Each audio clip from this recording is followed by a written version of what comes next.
Ambe arabala bi Octobre kalo tile 16 san 2019 an balimaw aw bisimila Maliactu.net kibaru kɛnɛ kan. Bi kibaruya minnu b'an bolo ka da kulu kan o dɔ ye k'a fɔ Amadu Kufaga kɛlɛkɛden dɔ kɔni taara Kulikoro. Kunnafoni minnu sera ma o y'a yira k'a fɔ a bɛ wagati damadɔ bɔ binganni wale dɔw bɛ ka ta ka ɲɛsin an ka finitigiw ma Kulikoro mara la. Kɛrɛnkɛrɛnnenya la u ka dagayɔrɔ min bɛ yen n'o tɔgɔ ye ko Bubakari Sadasi ani Ɲamena gendarmerie. N'a tun bɛ mɔgɔw ɲɛna k'a fɔ ko nin ko in kɔni madara dɔɔni. An b'a yɛrɛ la k'a fɔ an bɛ wagati min na i ko bi kunnafoni sera an ma k'a yira k'a fɔ Amadu Kufaga lasigiden dɔw kɔni sera Kulikoro mara la. Kunnafoniw y'a yira k'a fɔ ko ni mɔgɔ kofɔlen ninnu tun ye mɔgɔ 10 ɲɔgɔnna de ye ko wa k'u tun bɛ motow de kan. A yirala sa k'a fɔ k'u sera Banaba misiri la Masantola n'o bɛ Kolokani mara la yan'u k'u kunda Nara kan. Halisa a yirala k'a fɔ ni mɔgɔ kofɔlen ninnu ka yala hukumu kɔnɔna la k'u tun bɛ ka don misiriw de kɔnɔna la n'u ni mɔgɔw ka ɲɔgɔn kuma ɲɔgɔnya. U y'a yira mɔgɔw la k'a fɔ fɛn min ye silamɛya yɛrɛ n'o y'a tiɲɛnama ye k'olu kɔni bɛ k'o de fɔ mɔgɔw ye. Ko wa k'olu ma jigin nin dugu kɔnɔ mɔgɔ ninnu na fiyewu k'olu jiginna tubabu de la ko sabula olu de bɛ ka diɲɛ tiɲɛ nin wagati in na. Kunnafoniw y'a yira k'a fɔ ko ni mɔgɔ ninnu kɔni sera dugu fɛn fɛn na k'u ma fanga la ko yira o dugulamɔgɔ ninnu si la wa mɔgɔ ma bana mɔgɔ fana ni ma to nin ko in kɔni dafɛ. Nka dugulamɔgɔ ninnu y'a yira k'a fɔ k'olu sirannen don kosɛbɛ ko sabula finitigi tɛ olu ka yɔrɔ ninnu na walasa k'olu lakanda. K'o kama ni mɔgɔ ninnu kɔni wulila don min na k'a fɔ k'u bɛna fanga yira olu la k'olu seko foyi tɛna y'a la. O de kama ni mɔgɔ ninnu kɔni ye welewelekan bila an ka jamana ɲɛmɔgɔw ma k'u ka fɛɛrɛ sugu bɛɛ tigɛ walasa ka se ka finitigiw kɔni lasigi olu ka yɔrɔ ninnu na ni ka se k'u ka lakanaw sabati. O tɛmɛnen kɔ ka bɔ yen kunnafoni wɛrɛ m'an bolo ka da kulo kan o de k'a fɔ an ka finitigiw ye dankari kɛ binganni wale tabaga dɔw la Menaka ale ni Ansongo.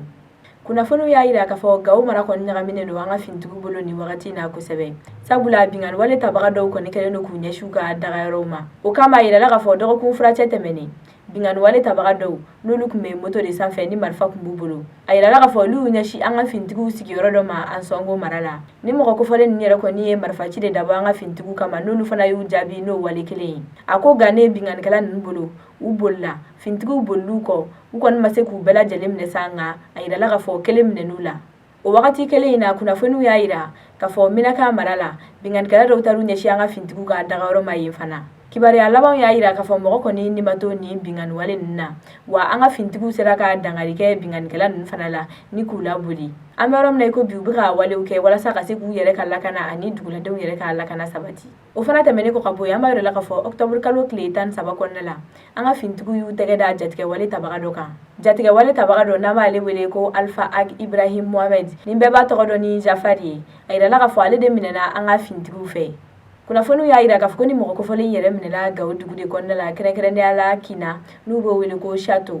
A yirala k'a fɔ ni mɔgɔ kofɔlen yɛrɛ kɔni ye kɛlɛbolo dɔ de tigi ye ko wa bingan caman bɛ ta ka ɲɛsin an ka finitigiw ma Duwanza, Hombori, Bambara ale ni Maunde k'ale de y'olu bɛɛ kɔni sababu ye.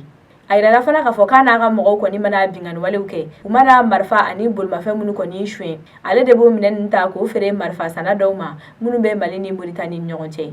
An bɛ wagati min na i ko bi an b'a yirala k'a fɔ ni mɔgɔ kofɔlen kɔni bɛ an ka finitigiw ka bolo kan kunnafoni wɛrɛ mana bɔ kɔfɛ o bɛ lase aw ma wagati nataw la. An bɛ taa kunnafoni kuncɛ Dawudabugukaw fɛ yen nɔ. A yirala k'a fɔ Octobre kalo tile 12 kɔnɔna la zone dɔ kɔni nin tora suɲɛni dɔ la. Kunnafoni minnu sera ma o yɛrɛ k'a fɔ Octobre kalo tile 12 kɛrɛnkɛrɛnnenya la 5 heures du matin ko cɛ dɔ de kɔni tun bɛ moto la ale tun bɛ ka taxi de ɲini walasa u ka taa ba ta so n'o tun kan ka taga dugutaga la.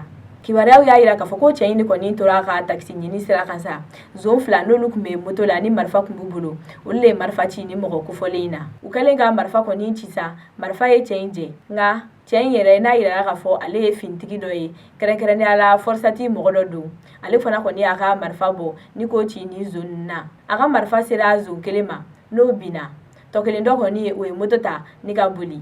Finitigi in yɛrɛ kɔni ye pompier wele n'olu nana zonkɛ in ta nka zonkɛ kɔni selen dɔgɔtɔrɔso la a nin tora ni marifa in kɔni cili la. An bɛ wagati min na i ko bi 4e arrondissement polisiw kɔni bɛ ka sɛgɛsɛgɛli kɛ walasa fɛn min ye zonkɛ tɔ kelen ye ni ka se k'u bolo da u kan. An balimaw aw tulo garisɛgɛ donna ni kibaruya ninnu de la bi aw ni ce aw ka kulomajɔ la aw k'an bɛn a ɲɔgɔnna wɛrɛ ma.